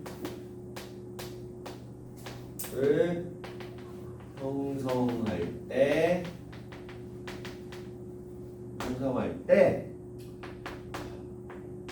반응하는 물질들 사이에는 일정한 질량비가 성립한다 라고 하는 거예요. 자, 그러니까 물이 만들어질 때 H2가 만들어질 때 수소하고 산소가 1대8의 비율로 들어갑니다. 이산화탄소가 만들어질 때는 탄소 대 탄소가 3대8의 비율로 들어갑니다. 자, 이런 식으로 어떤 일정한 원소들 사이에는 일정한 질량비가 성립하는데, 그럼 왜 성립하느냐? 자, 이유는 화합물 형성 시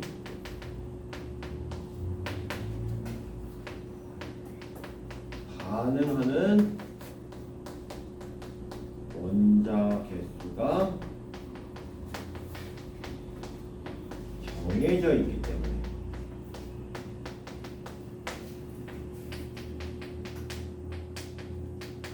그러니까 수소 원자 2개 하고요, 산소 원자 1개가 반응하기 때문이에요. 그래서 수소 2개의 질량이 1에 해당하는 값이고요. 산소 1개에 해당하는 값이 8에 해당하는 값이다 라고 하는 거예요. 그러니까 수소와 산소는 당연히 질량이 틀린 원자들이잖아. 그치? 응? 네, 원자들이잖아. 그래서 원자 개수가 일정한 개수비로 결합을 하기 때문에 네? 개수비로 결합하기 때문에 당연히 질량비도 정해지게 된다는 얘기야. 자, 그런데 이것도 누구한테 알려줬어? 돌턴에 의해서 알려진 거야. 한마디로 프루스트란 사람은 이렇게 왜 되는지 몰랐단 말이야. 원자라는 개념을 몰랐기 때문에. 그러니까 돌턴이 저 일정성의 법칙과 질량 보존의 법칙을 얘기하려고 원자설이라는 걸 만들었다라고 얘기하는 거예요. 알겠습니까? 자, 그래서 거기 이게 무슨 얘기냐면, 자, 26페이지에 보시면 거기 보시면 수소하고 산소가 만나서 물이 만들어진다라고 얘기하는데, 자, 처음에 수소 2g과 산소 8g을 반응을 시키면요, 자, 9g의 물과 1g의 수소가 남는 걸 볼 수가 있다. 반면에 수소 2g과 산소 16g을 반응시키면 남은 그 차가 없고요. 물이 이 18g이 만들어지는 걸 알 수 있고요. 자, 수소 3g과 산소 25g을 반응을 시키면 3대 24니까 1대8은 산소가 1g이 남고요. 물이 27g 생긴다는 거 나온다는 얘기예요. 자, 밑에 산화구리를 만드는 과정을 보면, 자, 구리가루를 가열을 하면 산화구리가 됩니다. 산화구리가 되는데, 처음에 구리가루가 4g짜리 구리가루를 쭉 가열을 하면요 5g이 돼요. 5g. 알겠어요? 그러면 산소가 1g 들어간다는 얘기죠? 산소가 1g 들어갔다. 자, 그래서 그 밑에 보시면 구리가 2g일 때 산소구리가 2.5g 나오고, 구리가 4g일 때 산화구리가 5g 나오고, 자, 이런 식으로 비례 관계가 성립한다. 그러니까 구리 4g하고 산소 1g하고 비례한다 라고 얘기하는 거죠. 일정성의 법칙은 이렇게 비례하는, 자, 구리 질량, 산소 질량 서로 어떻다? 비례한다. 그게 얼마? 4대 1인 거죠. 구리가 4, 산소가 1의 비율로 항상 들어가게 돼 있다. 자, 내가 만약에 산화구리를 30g을 만들려고 해. 자, 그럼 구리가 몇 g 필요하지? 24g. 그리고 산소가 6g 들어가서 산화구리가 30g이 만들어지는 거야.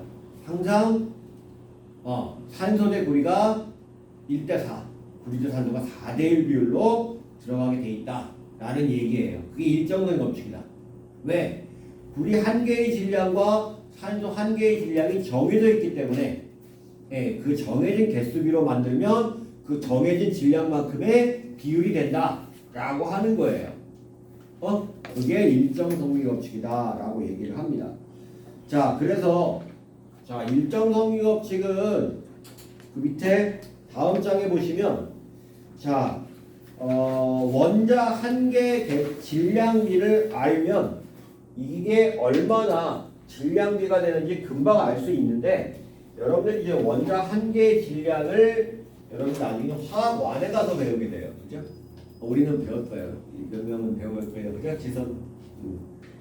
배웠죠? 배웠어요.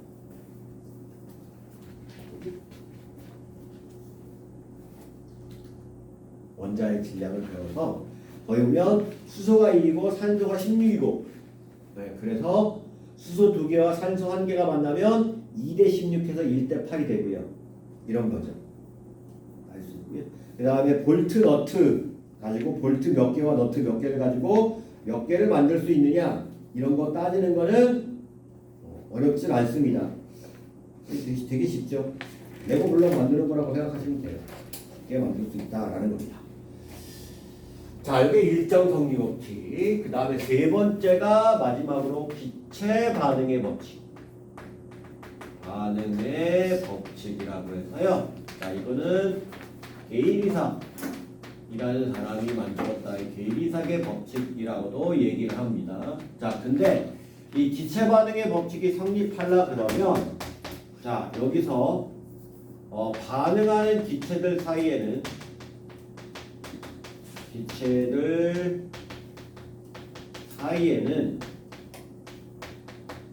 부피비가 일정한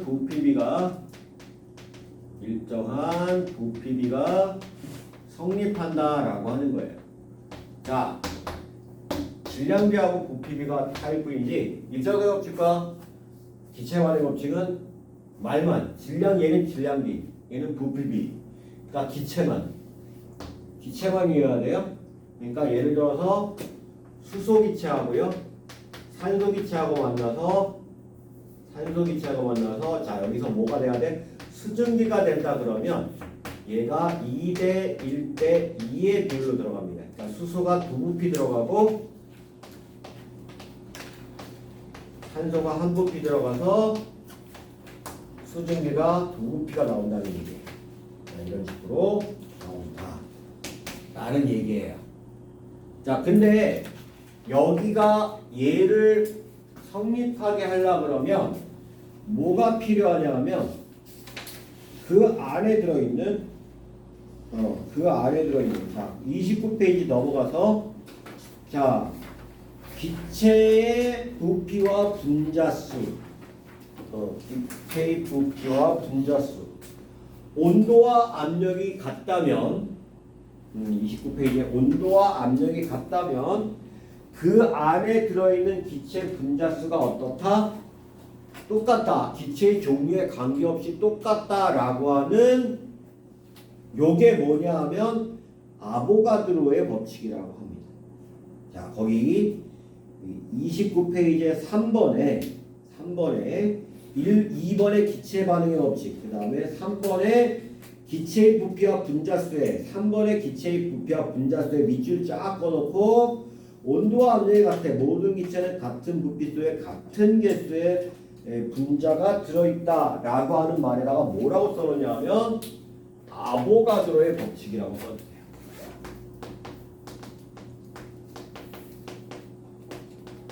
이게 아보가드로의 법칙. 되게 중요한 법칙. 말도 안 되는 법칙이죠. 그러니까 얘가 선생님 같은 사람이 이 교실 안에 100명이 들어가. 선생님보다 2배 큰 강호동이 몇 명 들어가냐? 50명 들어가는 게 맞죠? 근데 100명 들어간다는 얘기예요. 말도 안 되는 얘기잖아, 그치? 네.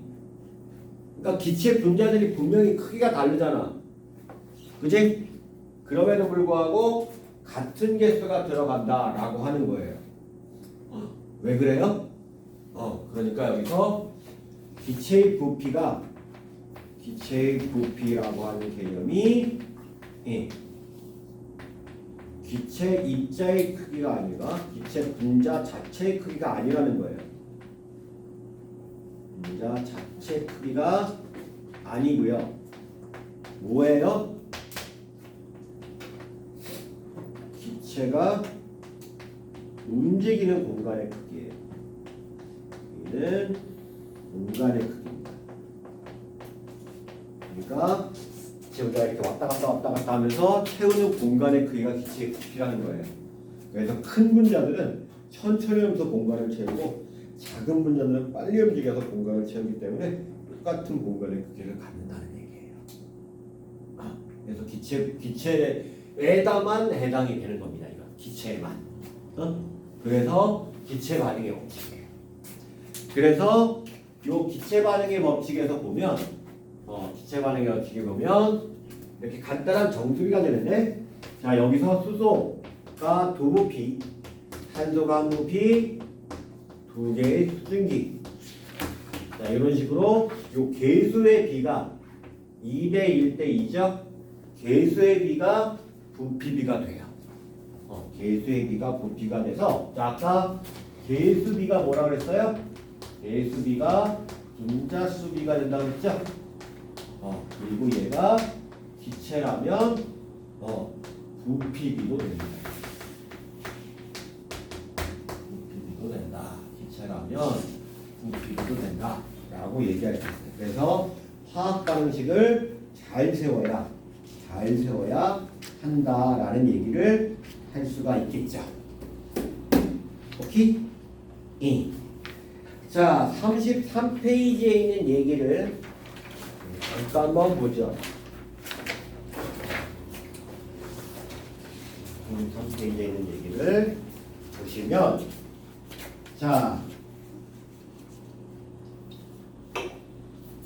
자, 화학법칙과 원자설, 분자설. 자, 돌턴의 원자설이요. 자, 어떻게 나온 거냐? 라부아제의 질량 보존의 법칙과 프로트의 일정성 법칙은 실험적으로 증명이 된 거고요. 근거는 돌턴의 원자설에서 나왔다. 이런 얘기가 나오죠. 자, 모든 물질은 원자로 있어 원자는 더 이상 쪼갤 수 없다. 원자의 종류가 같으면 그 크기와 질량이 서로 같고 원자의 종류가 다르면 그 크기와 질량이 서로 다르다. 원자는 새로 생기거나 없어지려면 다른 종류의 원자로도 변하지 않는다. 자, 화합물은 두 종류의 원자가 간단한 정수비로 결합하여 만들어진다. 이렇게 얘기했죠. 자, 되게 중요한 화학에서는 이 돌턴의 원자설이 거의 절대적이라고 볼 수 있어요. 거의 절대적이다. 물론 얘도 오류가 있는 건 없는 건 아닌데요. 오류가 있어요. 원자도 쪼개지고 서로 질량이 다른 원자도 존재하고 그래요. 같은 원자인데 질량이 다른 원자는 이제 동위원소라고 합니다. 그런데 그런 것도 있지만 일반적인 반응에서는 이 돌턴의 원자설은 거의 절대적이에요. 절대적이에요. 자, 그런데 이거를 정면으로 반박했던 사람이 바로 이 아보가드로입니다. 이 아보가드로가요 21살에 대학 교수가 된 사람이에요. 21살에 대학생이 된 게 아니고 대학 교수가 된 사람이에요. 21살에. 얼마나 똑똑했냐. 근데 아보가드로의 법칙, 아보가드로의 분자설을 얘기하는 동시에 대학교에서 쫓겨나요.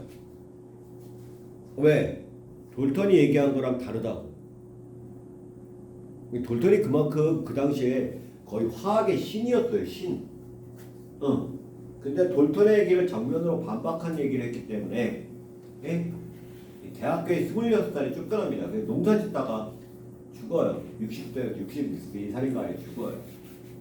그 당시 원래 머리 똑똑한 사람들의 특징이 뭐냐면 뭔가 이렇게 표출해내야 되거든요. 뭐 자기 논문을 낸다든지 뭘 한다든지 해야 되는데 26살 이후에는 한 번도 학교에 나타나지 못합니다. 어떤 때문에? 얼마나 억울했을까?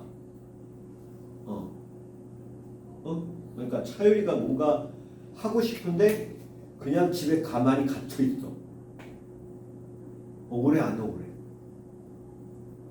엄마 아빠는 유럽 여행 갔다 올 테니까 넌 집에서 공부하고 있어. 억울해 안 억울해? 억울하지. 그치? 그렇다고 나한테 밥 먹을 돈이라도 주고 갔으면 용돈이라도 주고 갔으면 괜찮을 텐데 그것도 없이 알아서 해 먹으래. 그치? 그럼 안 되죠. 좀 이렇게 해요. 자, 뭐가 원래요, 이 분자설을 얘기할 때 원래 돌턴의 원자설로 화학 반응을 설명을 하면 안 되는 부분들이 존재했어요. 그러니까 예를 들어 거기 보면 원래 수소 두 부피하고 산소 한 부피하고 만나서 두 부피의 수증기가 나오게 돼 있거든요. 자, 여기에 원자가 들어있다고 한다면 원자가 같은 공간 안에 같은 개수가 들어있다고 했잖아. 입자가 같은 개수가 들어있다고 했잖아. 그럼 만약에 그 공간 안에 하나씩 들어있다고 한다면 수증기가 만들어질 때 산소 원자가 쪼개지는 일이 생긴단 말이야. 그지? 근데 원자는 쪼개지지 않는다고 했잖아. 자, 그래서 아보가드로가 해결한 게 뭐냐면 수소 분자를 만들어냈어. 그러니까 수소 원자가 아닌 수소 두 개가 붙어서 수소 분자가 있기 때문에 요렇게 해서 요런 모양이 만들어질 수 있어. 그래서 요게 맞는 거야 라고 얘기했단 말이야. 근데 돌턴은 이걸 되게 싫어했어요. 왜요?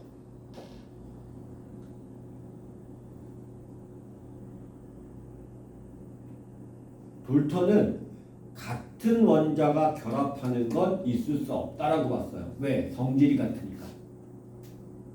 성질이 같은 것끼리 어떻게 결합을 해? 다른 것끼리 결합을 해야지. 무슨 뜻이야? 돌턴이 그 당시 가톨릭 신자였어. 그래서 동성 간의 결혼이나 이런 걸 거부했단 말이야. 기독교에서 그런 거 안 하지 하더라, 그지? 그러냐 같은 원자가 결합한다는 건 있을 수 없는 거야. 남자랑 결혼하면 안 된다 이거랑 그렇고 똑같은 개념이야. 그렇게 생각했단 말이야. 그러니까 사람이라는 게 말이야. 자기가 처해져 있는 환경의 영향을 받아. 얘들아. 그러니까 좀 더 좋은 환경에 가야 되는 게 맞아. 여러분들이 왜 좋은 대학교에 가야 되느냐? 뭐 여러 가지 이유가 있겠지만 그 환경의 영향을 받는단 말이야. 여러분들이 가서 지잡대 가서 전교 1등을 할 수 있어요. 하지만 그 환경이 여러분들을 지배할 거야. 다르다. 그래서 가급적이면 여러분들이 목적이 있지 않는 한 좀 좋은 대학교 가는 게 좋긴 하죠. 좋은 환경에서 공부하는 게 좋긴 하죠. 그러니까 일반 고등학교보다는 과학고보다는 영재고가 훨씬 더 좋아요. 좋은 환경이니까.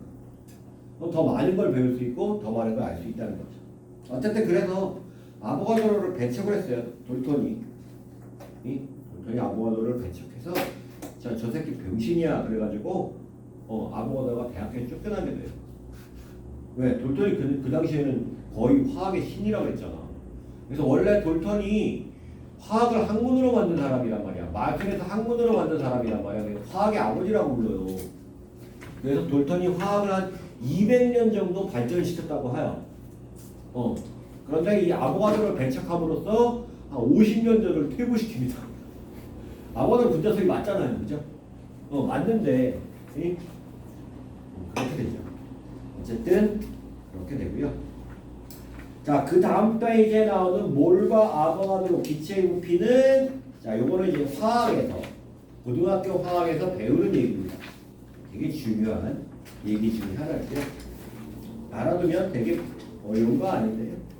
자, 어쨌든 이렇게 해서 화학 반응의 규칙까지 끝났고요. 자, 마지막으로 자, 화학 반응에서 열의 출입.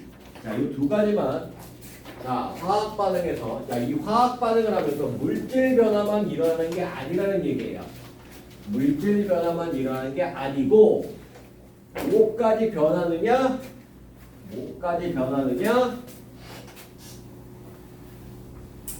자, 에너지 변화가 일어납니다. 에너지 변화. 그래서 이거를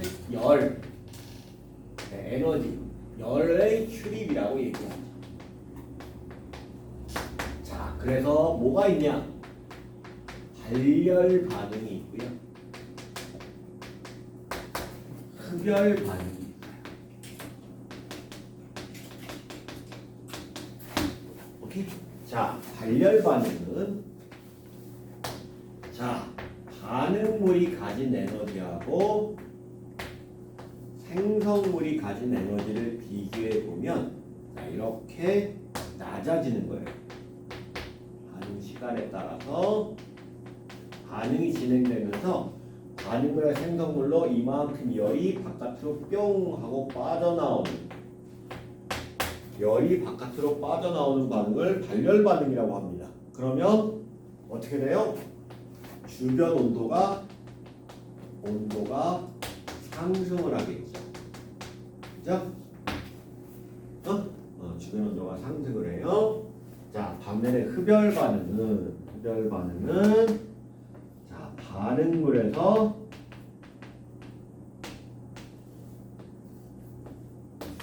생성물로 가면서 에너지를 이만큼 흡수를 해요. 열이 뿅 하고 안으로 들어갑니다. 자, 그러니까 주변 온도가 어떻게 돼요? 온도가 낮아지게 돼요. 자, 이거는 화학 반응뿐만이 아니라 물리 반응에서도, 물리 변화에서 나타나는 일이에요. 여러분들이 이제 여름에 더울 때 왜 목욕을 해요? 목욕하고 나면 시원하죠? 왜 시원해져요? 여러분들 몸에 물이 묻었다가 물이 증발하면서 몸에 열을 빼앗기 때문입니다. 그래서 겨울에 목욕하면 썰러가지고 추워 죽겠죠. 으들들들들 떨잖아, 그지? 그렇잖아. 그러니까 열을 빼앗기 때문에 그렇다라는 얘기야. 알겠니? 열을 빼앗기 때문에 그렇다라는 거예요. 자, 어쨌든 이런 반응은 발열 반응과 흡열 반응 이런 것들이 있다. 자, 그래서 에너지를 방출하는 게 발열 반응.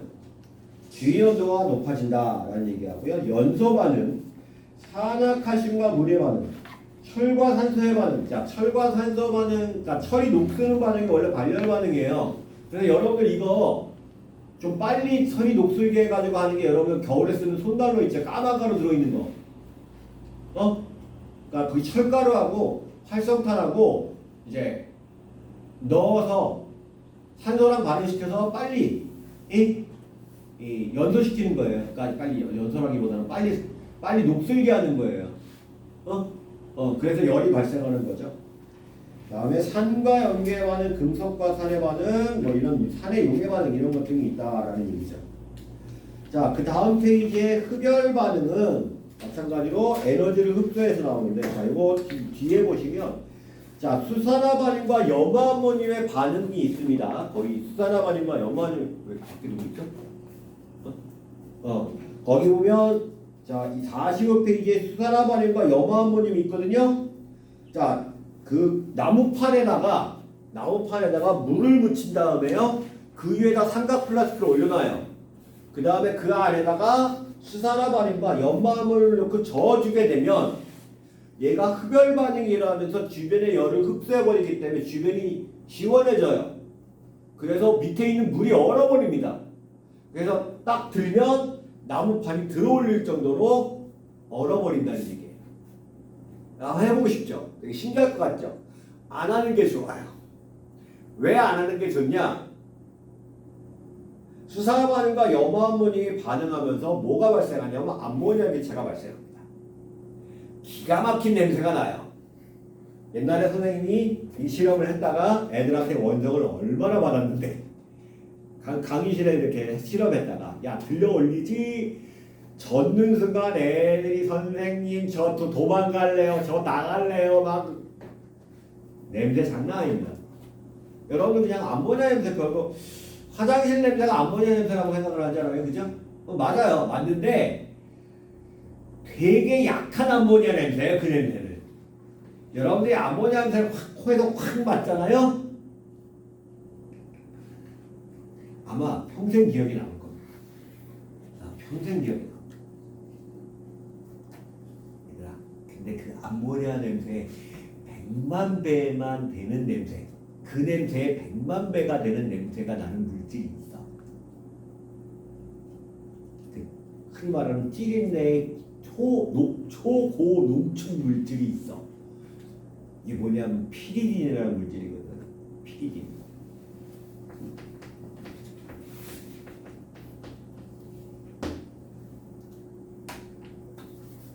저 물질을 학교 중앙 현관 앞에 한 방울 떨어뜨리면 학교 일주일간 폐쇄입니다. 학교에 냄새나서 견디질 못해요. 진짜로요. 한번 해보고 싶지 않나?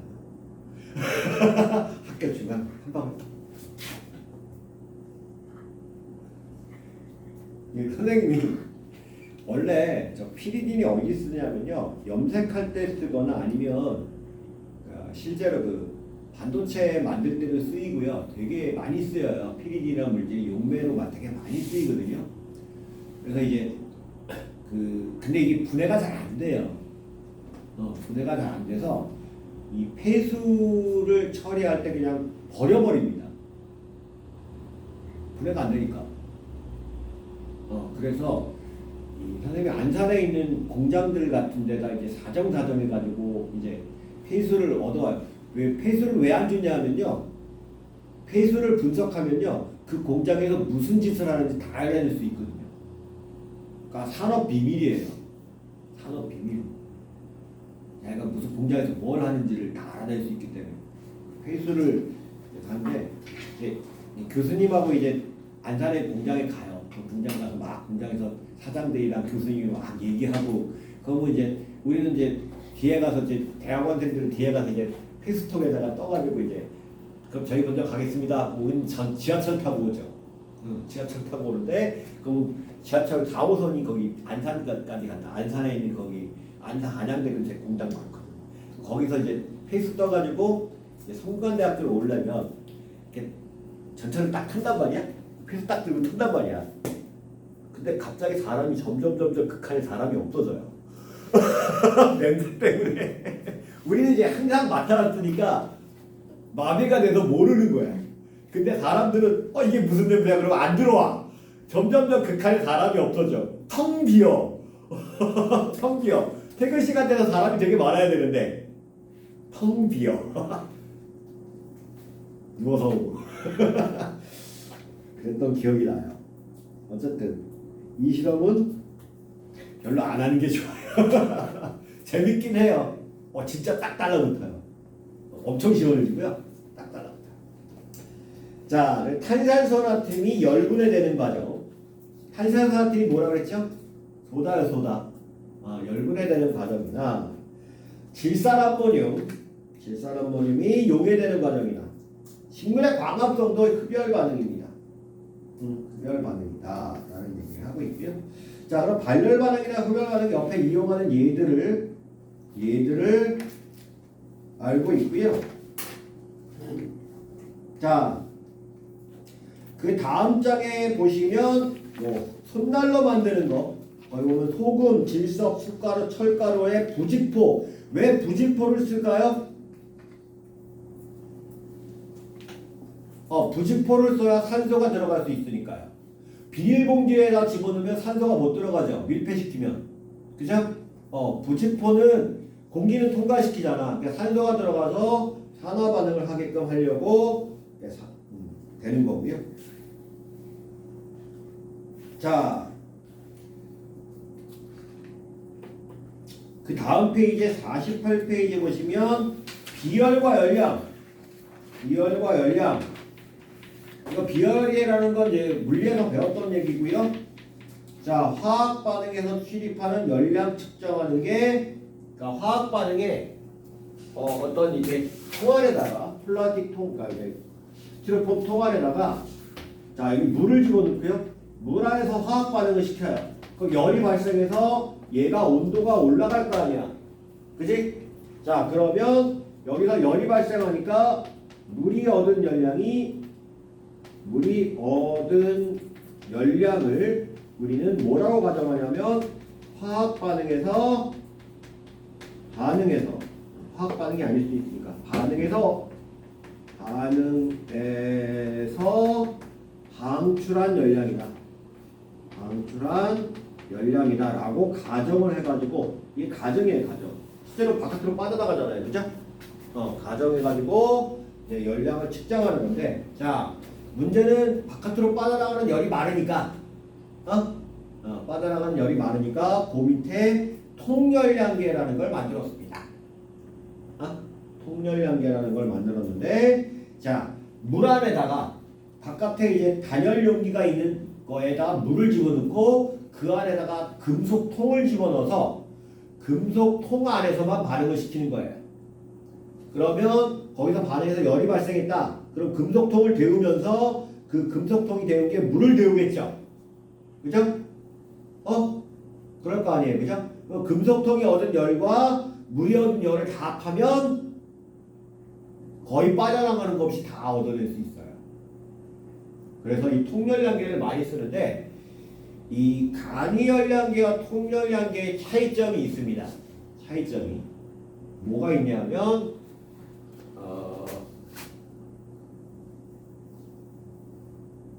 나중에 우리가 그 물리에서 연력학에서 배울 얘기인데요.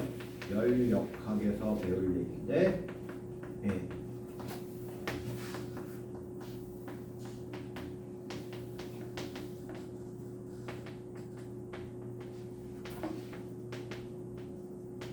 등합과정과 등접과정 또는 뭐 등원과정 뭐 이런 것들이 있어요. 자, 요게 통렬연계고요. 그러니까 한마디로 등접이라는 거는 부피가 변하지 않는 상태란 말이에요. 그 안에 통 안에서 반응했으니까 그 통의 부피가 그대로란 말이에요. 그치? 예. 그렇기 때문에 그 부피가 변하지 않는 상태가 돼요.